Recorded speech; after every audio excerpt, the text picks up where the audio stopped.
Good evening, everyone. It's good to be here and to share some of our interesting ideas and developments that we've been seeing in the world of business.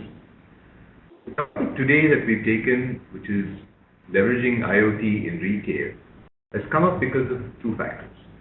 One, we've seen in the last few months a lot of interest from the retail industry in terms of problems that they want solved, challenges that they're facing, and so on, which has been a little different from what it has been in the past.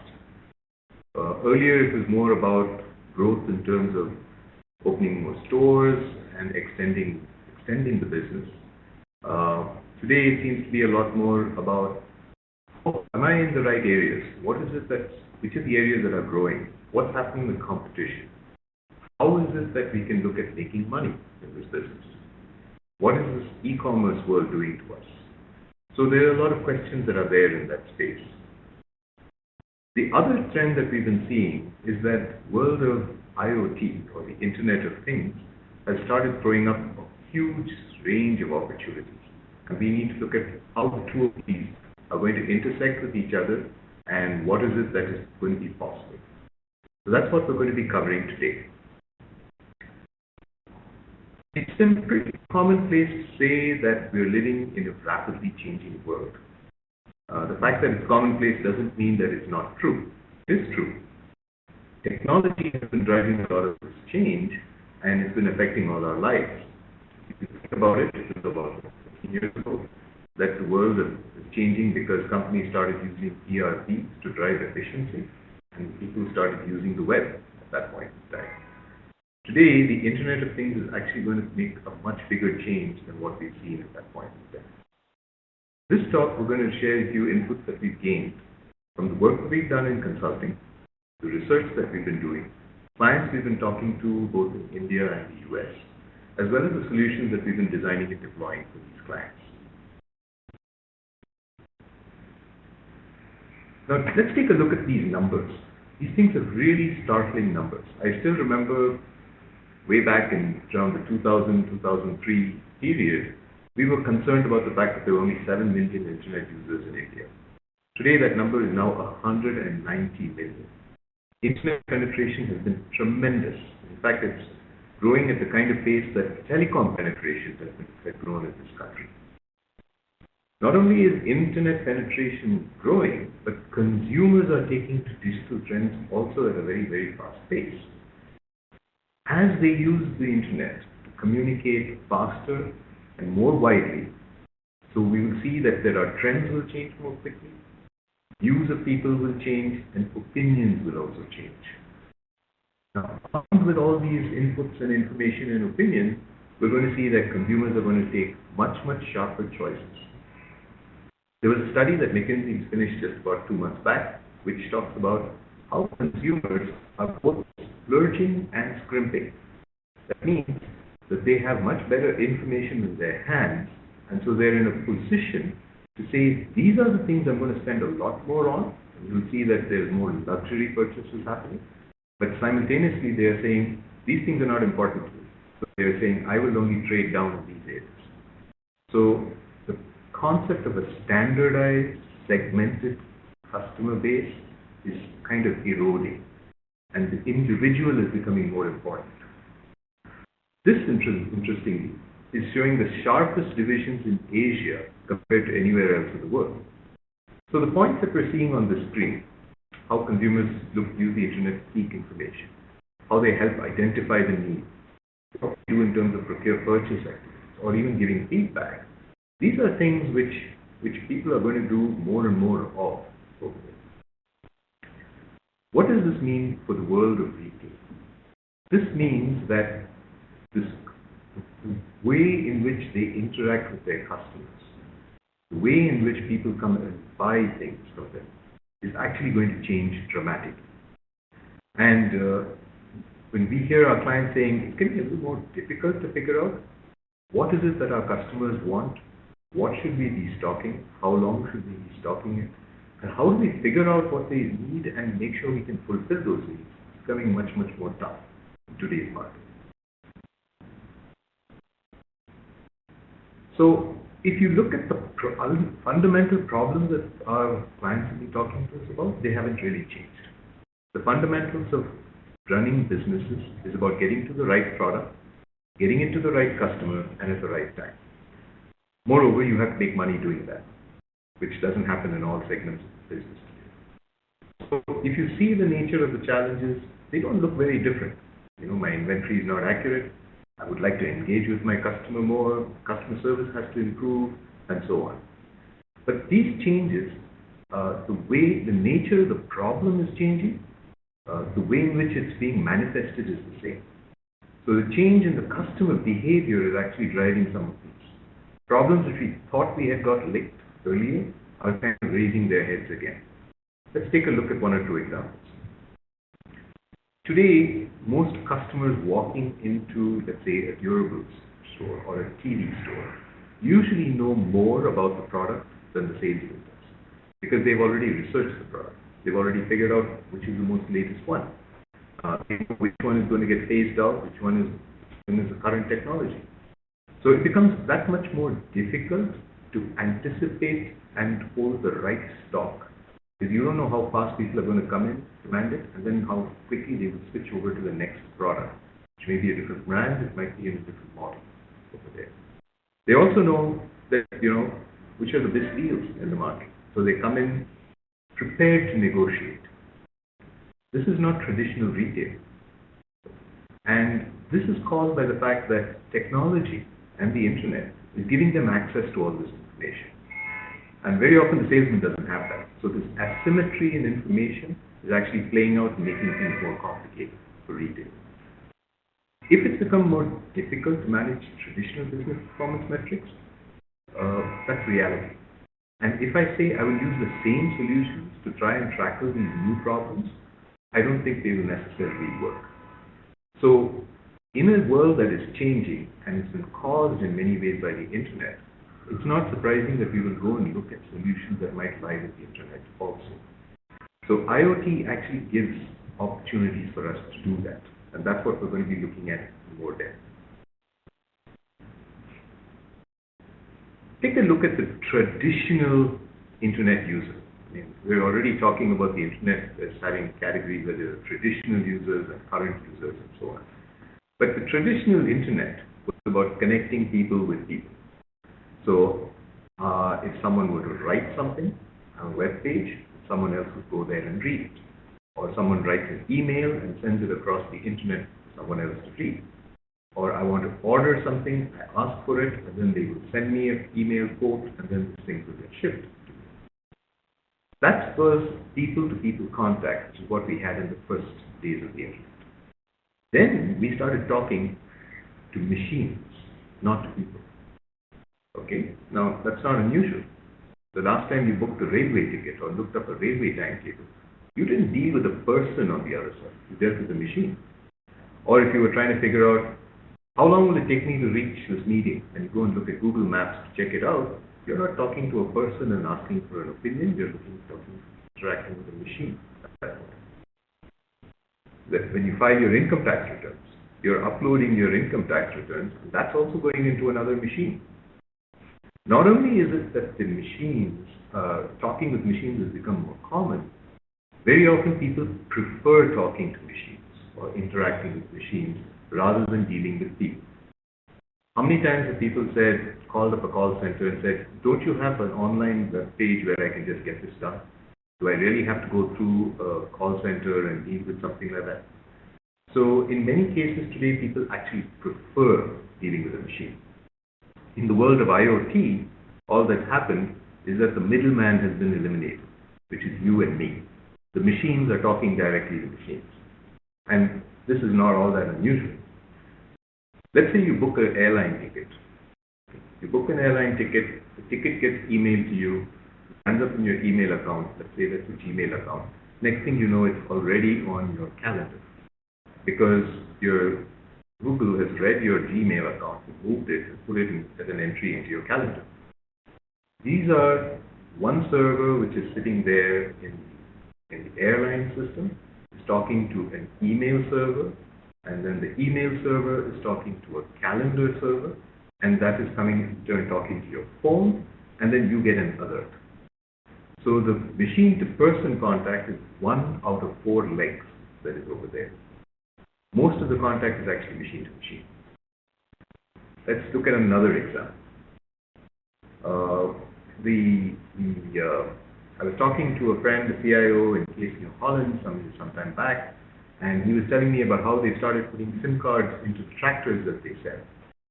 So these tractors, when they are bought, and they go out and they're in the fields outside rural India, and monitors continuously how is the fuel, how is all the parameters in the tractor working. And it sends this information back, and people then look at people don't look at it, machines look at the data, and then the machine will then send a text message back to the farmer saying, your air filter looks like it's getting clogged. If you change it now, it will improve your fuel consumption by this much. Now, this is about one machine, which is a tractor, talking to a server. The server then turns into an SMS server, and that sends it back to the phone, and then the farmer takes a look at it and says, maybe I should be going and changing my air filter. In some cases, like with our clients in heavy equipment in the US, the server actually triggers off an order. And the spare part is delivered straight away onto the field, and people are told the spare part will be reaching at this time, someone will come and fit it into your machine. So machine-to-machine contact has actually improved hugely. That is where the world of Internet of Things is coming about. These are things that are talking to each other over the Internet. We're going to now look at how this Internet of Things can work in the world of retail. And we're going to look at specifically 4 areas. 1, we're going to talk about inventory management. A lot of retail is about managing inventories accurately. So we take a look at one aspect of how inventories can be managed better with IoT. The other areas we look at are customer engagement. How do I get customers to become more loyal and come back to me all the time? The third area would be customer service. Can I provide superior customer service by having machines talk to machines? And finally, supply chain visibility. Choosing the right product, getting the right product into the store in time so that it is there when the customer needs it. So supply chain visibility is critical in the world of retail. So let's go ahead and take a look at these areas right now. Inventory management. Now, there are lots of tools to help with inventory management, and they've been developed over the last few decades. But one of the most recent ones, and can probably have a huge impact, is what's called the smart shelf. The shelf that you and I grew up with is probably just a wooden plank on which you put things and picked it off whenever you needed it. But the smart shelf is actually equipped with things like sensors, small displays, and cameras. All that is all fitted into the shelf itself. And this device actually does a whole lot of things. First, it can figure out when you are picking up an item off the shelf directly, even before you've gone and billed it, and even when you put it back. It can tell you, it can flash pricing changes. So for example, if you find most of your customers walk into your retail store only in the evenings, post-work, and you would like to push more people to come in the afternoon, maybe at lunchtime, or maybe people who are not at work, who are there in this, and you can give a discount in the middle of the day. So you can say, change all the pricing so that there is a discount if the people come in the lean periods. That's over there. So changing labeling all across all the shelves is really tough if you're going to do it manually. But if you're going to do it with displays, it is very easily done. The other areas that people can use this in is to help drive on-shelf availability. If you picked off people pick off all the items off the shelf and the shelf is becoming empty, it can trigger a warning saying, hey, go to the back room and bring more stock and put it over there so that on-shelf availability keeps improving. Finally, it can also help with understanding customer insights much better. Using the cameras that are there, it can understand whether people are standing there and interestedly looking at the shelf. Is that person an individual, or is the person an adult or a child? Is there an adult and a child? Is the behavior different if the child is there or the child is not? Is the display attracting? How many people walk past? How many people stopped? So there are lots of things that the shelf can actually monitor and feed back and give customer insights. So inventory management can actually go to a completely different level from what it is today if the shelves become more intelligent. And this is not science fiction. This is already happening. We've already been talking to people. We've been showing people prototypes. We're actually trying to say, okay, now let's start setting it up in some stores in different parts of the world as samples. But if you're looking at the last point that I talked about, customer insights, you can actually go much more deeper than what the shelf can actually do. And this is another area that we will take a look at, which is how do we improve customer engagement? And today, that is possible because of so many devices, not that the store puts there, but what you choose to keep with you. For example, let's take a very simple example. I was in our Chicago office about 2 months back, and it was still pretty cold over there, and I thought I'd go someplace to have a meal, and I was trying to decide which place is closest to the hotel. And when I was looking at the places, I said, hey, this one looks interesting. And I touched on it in Google Maps. And it says, not only does it give me the details of the restaurant, it also says you were there 9 months ago. So which startled me a bit. Now, the fact that I carry around a phone, the fact that I have Google Maps, and everywhere I go, Google is actually tracking me and knows what I do.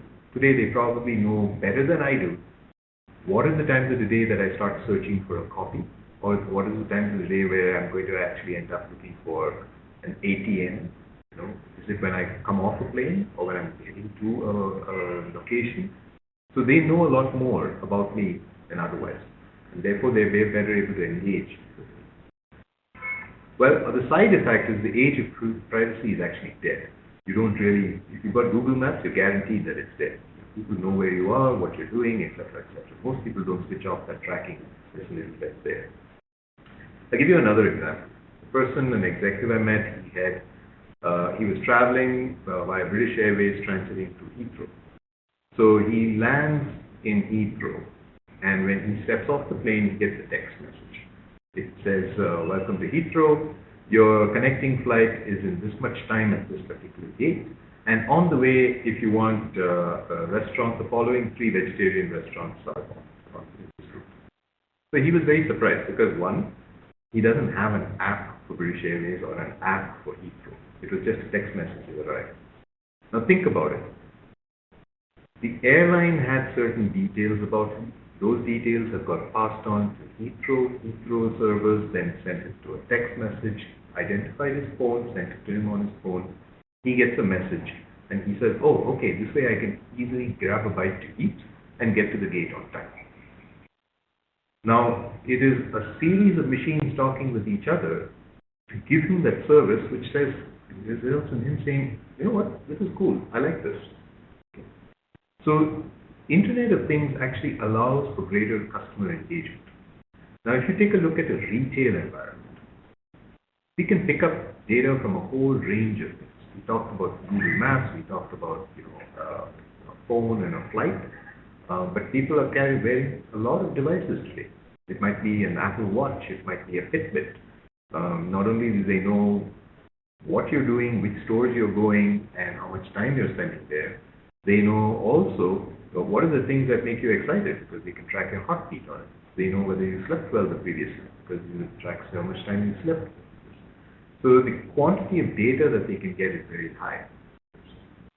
The cameras in retail environments, which are security cameras, can actually be repurposed with today's video analytics to be able to identify which are the aisles in which people are actually spending time, which are the discount counters where they actually want to go and search for something, what's working and what's not working. Because the algorithms are becoming so much more sophisticated to do that. They can even track where you are with respect to your smartphone, even if you don't log into their Wi-Fi. It knows where you are, what you're doing, where you pause. All those things are available.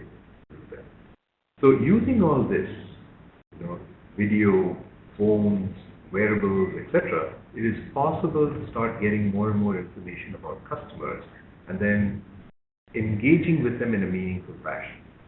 I mean, you can, if you want, invite their privacy even more, but if you do it in a well-planned and a respectful manner, chances are you get much higher engagement. Okay. The third thing we were talking about is customer service. Now, both of the technologies we talked of earlier actually can contribute towards superior customer service. The better I can profile them, the better I can go through all the records that are there. Using a combination of IoT with analytics, I can not just understand where the problems are, I can anticipate problems and then go there and provide a much better quality of service that people would expect today. So the whole business of having to go to a bland and sometimes frustrating call center, explaining a whole lot of things, etc., can you take some of that drudgery out of it? Can you make it easier for me to do a return? Can you make it easier for me to find out how to use a particular product that I bought in your store? If I have to do it manually, if I have to put more people at the problem, it becomes expensive. If I can do it in an automated fashion, then it becomes much easier to service a larger and larger group of people. So customer service actually also has a very, very strong linkage to the correlation with the level of IoT that is potentially possible. Now, with all this focus on improving sales, building deeper relationships, and so on and so forth, there is still one very big problem, which is a problem not just for manufacturers, but also for retail. This has to do with the shrinking of product life cycles. Pace of change changes, fashion trends change faster, so product life cycles are also changing faster and faster. Let's take a look at what can be done in that space. This is the topic that we talked about, supply chain visibility.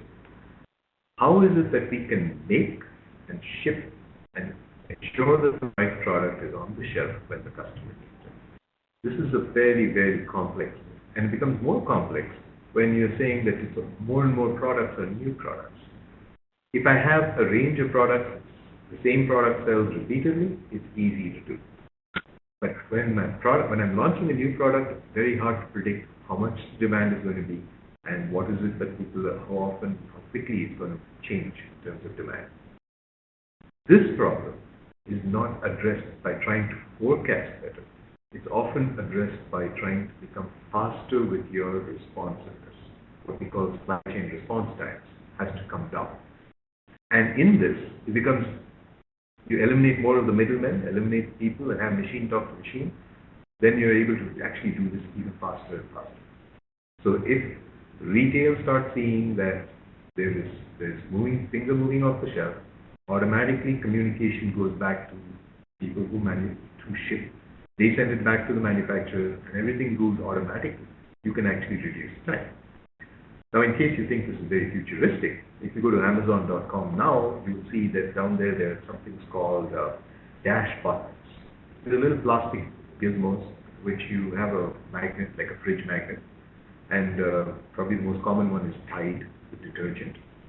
So what happens in regular life when you're washing clothes, you're taking your detergent powder, putting it into the machine, and running it, and then what you see is, oops, I'm running low. You're trying to estimate, will it last till the end of the month? Can I buy it with my provisions, or do I have to do this, in between, or whatever? So all these guys did it very simple. They have this little thing, you put it like a fridge magnet, so it sticks onto your washing machine. Time your soap starts going low, you just press the button, and that's it. You already set it up, say which product of theirs you like. The order gets triggered off through that. It comes through Amazon, gets delivered at your house. So the demand goes straight back to the retailer. The retailer in turn can be sending the demand back to the manufacturer. Because ideally, if I can route it straight from the manufacturer's depot without having to move all the way through a retailer's store, I will actually bring down costs. So as we go forward, we're going to see more and more of this. The retailer may do the sale, but it doesn't necessarily have to hold the stock in their things, especially with the e-commerce and the burst. So being able to do this kind of work allows you to synchronize supply chains so tightly that you start bringing new levels of efficiency to bear. And this also can end up in reducing the amount of guesswork we need to have. It will bring down the amount of stock which is not required, which is taking up our warehouse space, and then we have to write it off or discount it. So it saves money. Now, in case you think, do I really need a button on my washing machine and press in order to buy a detergent? I just do it every month. I'd like you to think about what you do in terms of personal transport. How many people who have used Ola and Uber now go back to whatever they did earlier, whether it was catching an auto or trying to get a radio taxi or whatever you wanted to do? Ola and Uber have changed the way people recruit or hire cabs, in many cases how they do all their personal transport completely.